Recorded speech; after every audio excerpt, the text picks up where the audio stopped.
Kandidati i Vlenit për kryetar të Gostivarit, Nevzat Bejta, ka akuzuar ish kryetarin e komunës Arben Taravarin dhe ish ushtruesin e detyrës Valbon Limanin për keqpërdorime të buxhetit komunal.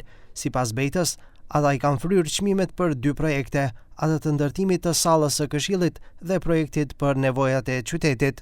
Salla e Këshillit, e cila kushton për ta bërë të efektive, mund të kushtone më shumëti 50.000 euro.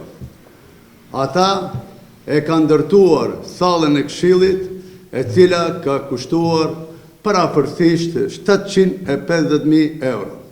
E kemi dokumentin, çmimin e kemi edhe e nënshkruar nga Arben Taravari.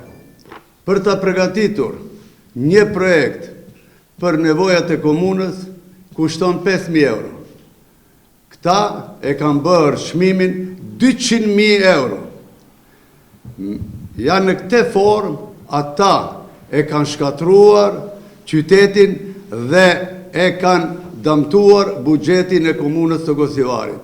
Me reagim doli Aleanca Kombëtare për Integrim, në logon e së cilës Valbon Limani kandidon për kryetar të Gostivarit. Ata thonë se Bejta po përpiqet të mashtrojë opinionin me fabrikime dhe shpifje, por theksojnë se qytetarët e njohin shumë mirë të kaluarën e tij politike, si dhe vjedhjet dhe plaçkitjet që lidhen me emrin e tij.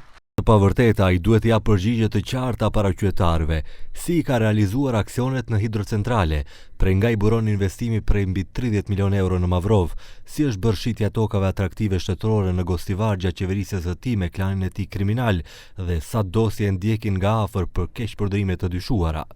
Nga AKI përfundojnë duke shkruar se komuna e Gostivarit ka qenë vazhdimisht në mbikëqyrjen e institucioneve dhe asnjëherë nuk është konstatuar keqpërdorimi i fondeve publike. Shprehen po ashtu se ky është reagimi i tyre i parë dhe i fundit ndaj kandidatit, siç e quajnë, të komprometuar.